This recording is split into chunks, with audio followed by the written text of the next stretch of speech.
a oração do Pai Nosso e uma explicação do seu significado.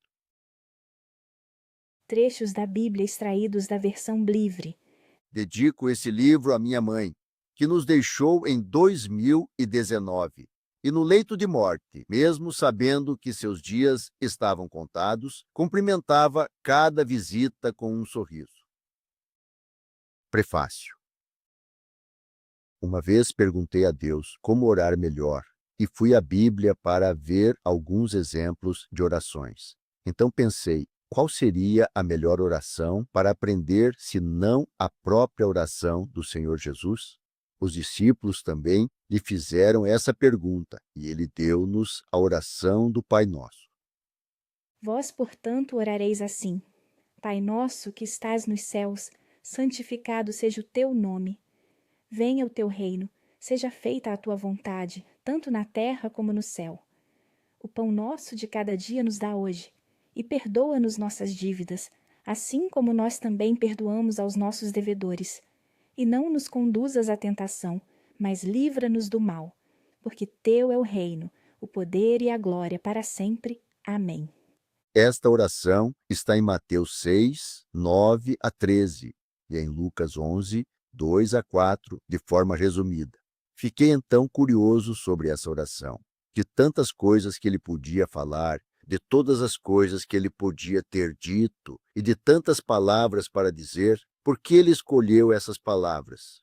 A minha curiosidade levou-me a procurar tudo o que essas palavras significavam na Bíblia. Neste pequeno livro estão as minhas reflexões sobre os seus significados e intertextualidade. Antes de decidir escrever e publicar, procurei livros e pessoas que já poderiam ter escrito sobre isso. Felizmente, ou infelizmente, não encontrei nada recente que expressasse o que aprendi sobre essa oração ensinada por Jesus. Encontrei, no entanto, um livro antigo em alemão do século XVIII, que me mostrou uma coisa que eu não tinha notado nos meus estudos. A oração pode ser dividida em uma introdução com 3 elementos. Pai nosso que estás nos céus. 1, Pai. 2, Nosso. 3, nos céus. Aqui se seguem 7 petições, 3 referentes ao próprio Deus e 4 referentes aos homens. Sobre Deus. 1, santificado seja o teu nome. 2, venha o teu reino. 3, seja feita a tua vontade, tanto na terra como no céu. Sobre o homem. 4, o pão nosso de cada dia dá-nos hoje. 5, perdoa-nos as nossas dívidas, assim como nós perdoamos aos nossos devedores. 6, e não nos induzas à tentação. 7, mas livra-nos do mal. Os números na Bíblia são muito interessantes e alguns são muito importantes, pois trazem-nos algumas mensagens de Deus. E o 7 é um desses números, representando a plenitude de Deus. 3 representa Deus na sua trindade, mas não é meu objetivo aqui dissertar sobre os números. Portanto, vamos ao ensino. Capítulo 1. Pai. A maioria das traduções e a versão grega dessa oração começa com a palavra Pai. Por isso, também vou começar com esta palavra. Jesus orou a Deus e chamou-o de Pai.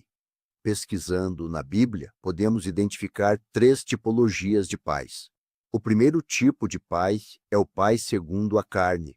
O segundo é o pai como um inovador, alguém que começa algo. E o terceiro é o pai espiritual. 1.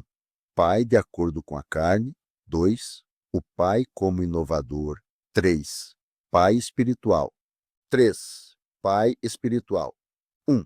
O pai segundo a carne na Bíblia é aquele que nos gera biologicamente, ou aquele que nos cria, ou mesmo os nossos antepassados. Jesus é o Filho de Deus, mas teve José, descendente de Davi e esposo de Maria, como pai que o criou.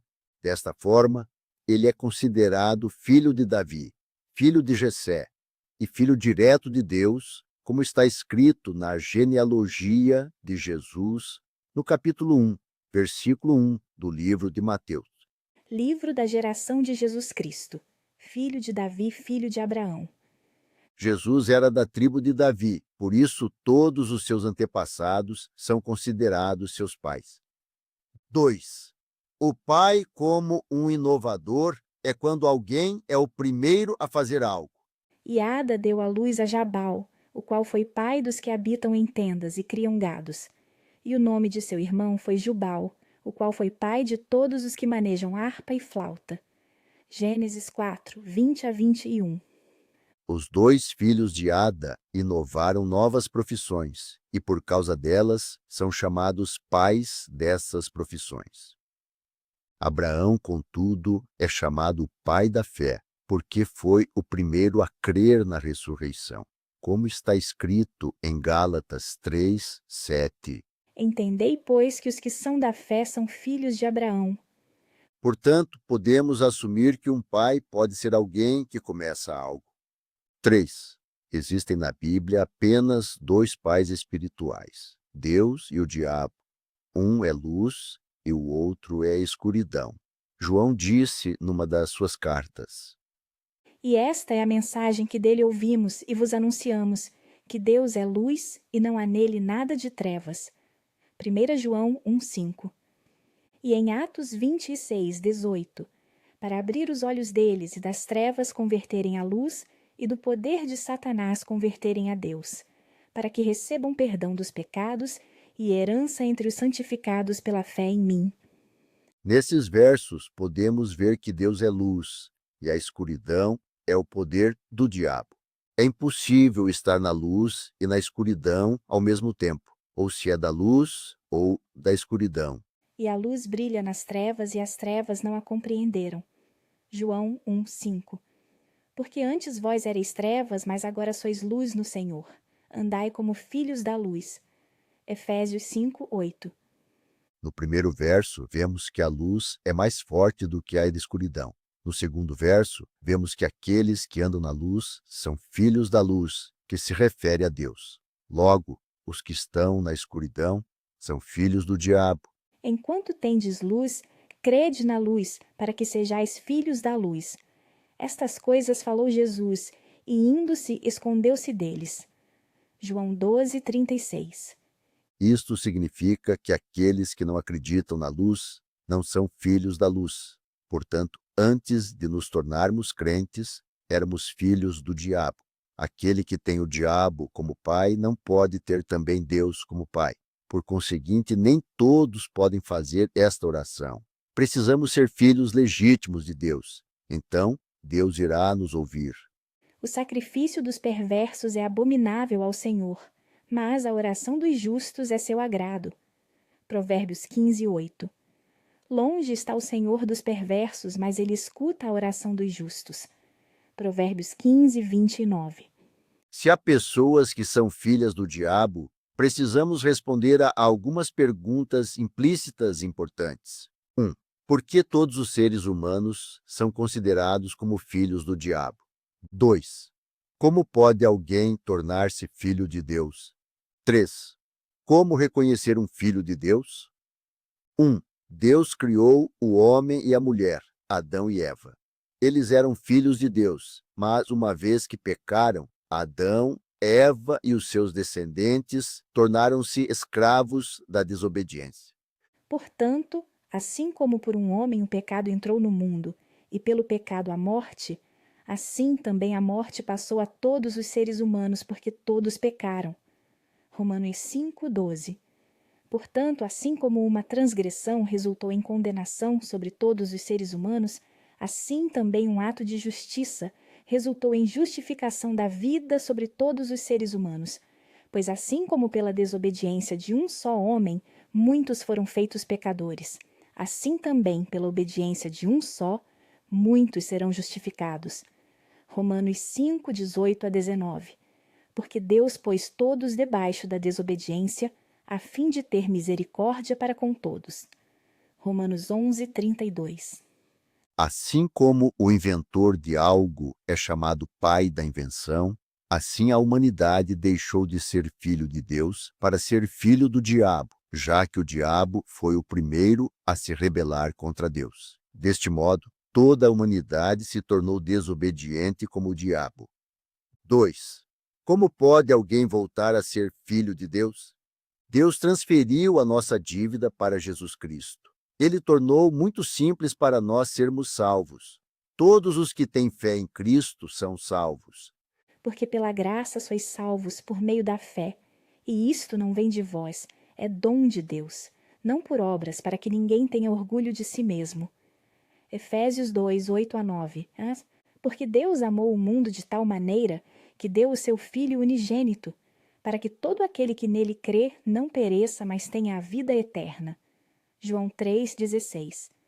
A nossa dívida está paga. Boas obras não anulam obras más. Deus concede a anulação da dívida a todos que creem. Mas a todos quantos o receberam, deu-lhes poder de serem feitos filhos de Deus, aos que creem em seu nome. João 1,12. Através da fé começa uma nova vida. A fé é o primeiro passo em direção a Deus. Pois todo aquele que invocar o nome do Senhor será salvo. Romanos 10,13. 3. Quais características tem um filho de Deus? As obras boas não podem anular as obras más. No entanto, as obras mostram se a pessoa crê ou não. Um exemplo: se alguém te disser que a água está envenenada e tu beberes a água mesmo assim, ou tu não acreditas na pessoa, ou tu pretendes morrer. Após recebermos a salvação, tornamo-nos uma nova criatura em Deus. Somos libertados da morte, simbolizada pelo batismo, que tinha poder sobre nós, e começamos uma nova vida. Nesta nova vida, mudamos e começamos a agir como filhos de Deus. Não é possível, assim, a fé não acompanhar as boas obras. O que tu fazes, como tu vives, reflete tua crença. Na primeira carta de João, capítulo 3, 1-10, podemos ver uma explicação sobre os filhos de Deus. Vede quão grande amor o Pai tem nos dado, que fôssemos chamados filhos de Deus. E nós somos. Por isso o mundo não nos conhece, pois não conhece a Ele. Amados, agora somos filhos de Deus, e ainda não está manifesto o que seremos. Porém, sabemos que quando Ele se manifestar, seremos semelhantes a Ele, pois o veremos como Ele é, e todo aquele que tem nele essa esperança purifica a si mesmo, como também Ele é puro. Todo aquele que pratica o pecado também pratica injustiça, pois o pecado é injustiça. E sabeis que Ele apareceu para tirar os pecados, e nele não há pecado. Todo aquele que nele permanece não pratica o pecado. Todo aquele que costuma pecar não o viu nem o conheceu. Filhinhos, ninguém vos engane. Quem pratica a justiça é justo, assim como ele é justo. Quem pratica o pecado é do diabo, pois o diabo peca desde o princípio. Para isto o Filho de Deus se manifestou, para desfazer as obras do diabo. Todo aquele que é nascido de Deus não pratica o pecado, pois a sua semente reside nele, e não pode praticar o pecado porque é nascido de Deus. Nisto são reconhecíveis os filhos de Deus e os filhos do diabo. Todo aquele que não pratica a justiça e não ama o seu irmão não é de Deus. A partir do texto, podemos determinar que 1. O mundo não conhece os filhos de Deus. 2. Os filhos de Deus purificam-se a si mesmos. 3. Os filhos de Deus não vivem em pecado. 4. Os filhos de Deus amam os seus irmãos e irmãs.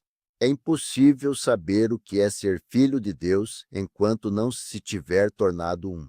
Quando nos tornamos filho de Deus, temos um novo nascimento espiritualmente. O mundo conhece-nos como seres humanos, mas não como seres espirituais. Assim como toda criança precisa aprender para poder sobreviver, assim nós temos que aprender sobre Deus para sobreviver espiritualmente. E também não se pode deixar de fazer algo de errado até se descobrir que essa coisa está errada. E Deus ensina-nos com paciência a deixar as coisas erradas. Assim, podemos purificar-nos continuamente, aprendendo com Deus e deixando de fazer coisas injustas. E as coisas injustas são as coisas que nos impedem de amar os nossos irmãos, irmãs e inimigos. Jesus deu-nos 2 mandamentos. Amar a Deus acima de todas as coisas e ao próximo como a si mesmo. Não fazer a coisa certa ao teu próximo é deixar de amá-lo, porque do mesmo modo não queres que os outros tomem o que é teu por direito. Juntamente com estas 4 características dessa passagem, podemos acrescentar mais 3. Os filhos de Deus são pacificadores, não mentem e são guiados pelo Espírito Santo. 5. Os filhos de Deus são pacificadores. Benditos são os pacíficos, porque eles serão chamados filhos de Deus. Mateus 5:9. A violência não agrada a Deus e aqueles que procuram a Deus também procuram a paz. 6. Eles não mentem.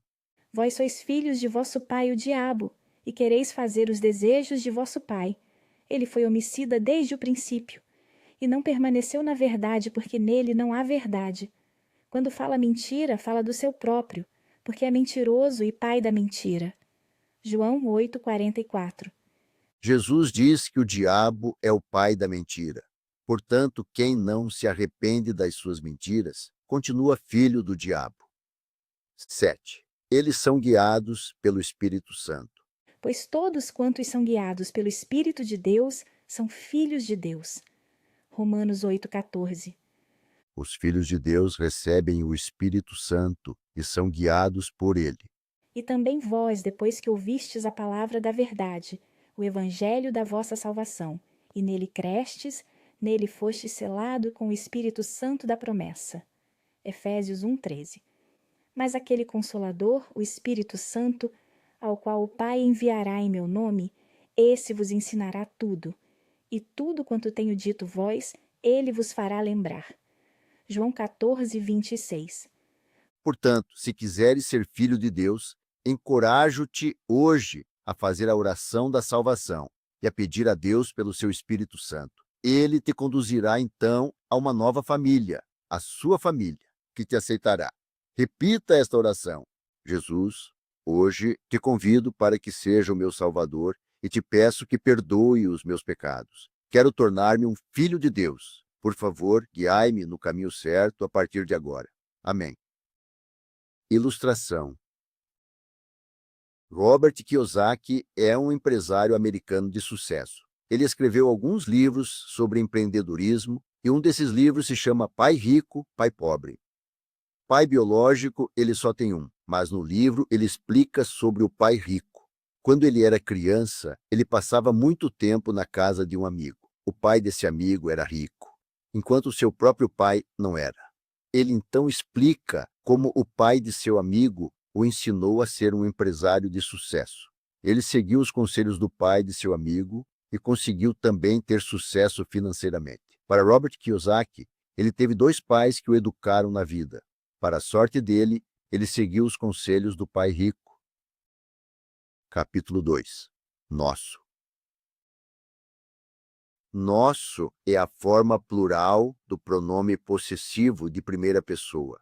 Jesus podia ter dito meu, mas ele escolheu a forma plural.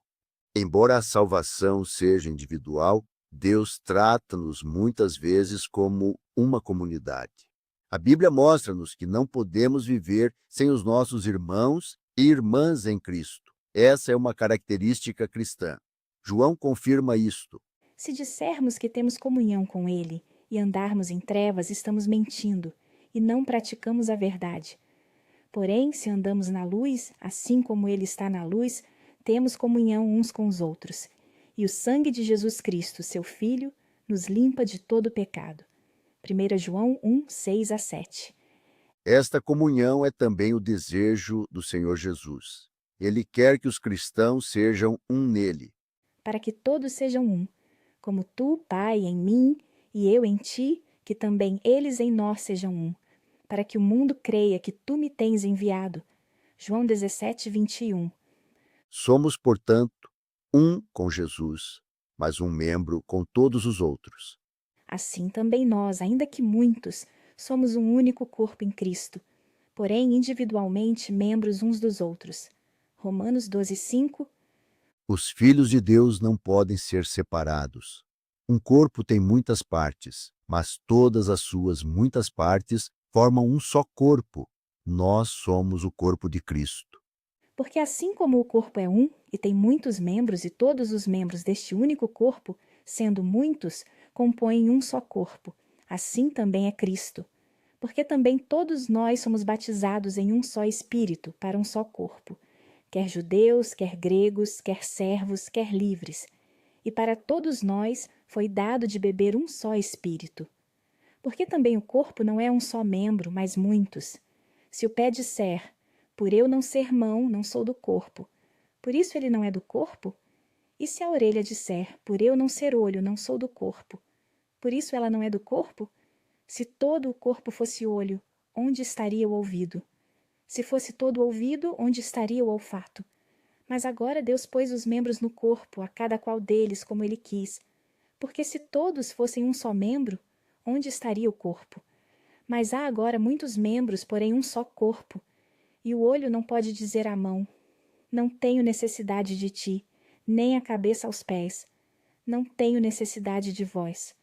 Antes, até os membros do corpo, que nos parecem ser os mais fracos, são muito mais necessários. E os que pensamos serem os menos honrados do corpo, a esses muito mais honramos. E os nossos mais desprezíveis têm muito mais respeito. Porém, os nossos mais respeitáveis não têm tanta necessidade. Mas assim Deus juntou o corpo, dando muito mais honra ao que tinha falta dela. Para que não haja divisão no corpo, mas que os membros tenham igual cuidado uns com os outros. E seja que, caso um membro sofra, também os membros sofrem juntos. E caso um membro seja honrado, todos os membros se alegram juntos. E vós sois o corpo de Cristo e membros em particular. 1 Coríntios 12, 12 a 27. O autor da carta de Hebreus alerta-nos também que não devemos abandonar a comunidade. E sejamos atenciosos uns para com os outros, a fim de incentivar o amor e as boas obras, não abandonando a nossa reunião, como é o costume de alguns. Ao contrário, encorajemos uns aos outros, e tanto mais quanto vedes aquele dia se aproximando. Hebreus 10, 24 a 25. Crescer numa comunidade é a melhor coisa que podemos fazer. Traz revelação e alegria na nossa jornada diária. Vede como é bom e agradável que irmãos convivam em união. Salmos 133, 1. Quando orarmos, então precisamos ter em mente que estamos ligados a Deus através de Jesus Cristo e que essa ligação não é individual, mas juntos com outros crentes. Ilustração. Pegue uma folha de papel e rasgue-a. Depois pegue 5 folhas de papel juntas e tente rasgá-las. Depois tente rasgar um livro. Quanto mais folhas de papel juntas, mais difícil fica destruí-las. Assim somos nós quando nos unimos com os nossos semelhantes. Capítulo 3. Nos céus. Quando dizemos isso, reconhecemos que Deus não está entre os homens e que as nossas vidas não estarão aqui para sempre. E disse o Senhor, não brigará meu espírito com o ser humano para sempre, porque certamente ele é carne, mas serão seus dias 120 anos. Gênesis 6, 3. Vivemos como se nunca fôssemos morrer, mas, todos os anos, damos-nos conta no final do ano que o ano passou depressa e que as nossas vidas também passam depressa. Falando essas palavras da oração, confessamos que Deus está acima de todas as coisas e que somos efêmeros perante Ele. Ter em mente que Ele está muito acima de nós é uma forma de temer a Deus e sermos humildes. Desta forma, podemos receber dele misericórdia. Não te precipites com tua boca, nem te apresses com teu coração, a pronunciar palavra alguma perante a face de Deus, porque Deus está nos céus e tu estás na terra, por isso que tuas palavras sejam poucas. Eclesiastes 5, 2. Mesmo havendo essa distância entre o ser humano e Deus, ele ouve nossas palavras quando nos humilhamos diante dele. E ele me disse, não temas, Daniel, porque desde o primeiro dia em que deste teu coração a entender e a te afligir na presença de teu Deus, foram ouvidas tuas palavras, e foi por causa de tuas palavras que eu vim. Daniel 10, 12. Porém, ele concede uma graça maior. Por isso diz: Deus resiste aos soberbos, mas concede graça aos humildes. Tiago 4:6. E tu podes te alegrar com isso. Com o coração reto, Deus irá ouvir tua oração. Ilustração. Todo mundo já deve ter subido uma alta torre, ou um pico de uma montanha, ou decolado em um avião. Lá em cima percebemos o quanto nossa visão da Terra é limitada. Do alto conseguimos ter uma noção muito maior das coisas lá embaixo e das suas posições. Deus tem uma visão muito mais adiante do que podemos imaginar.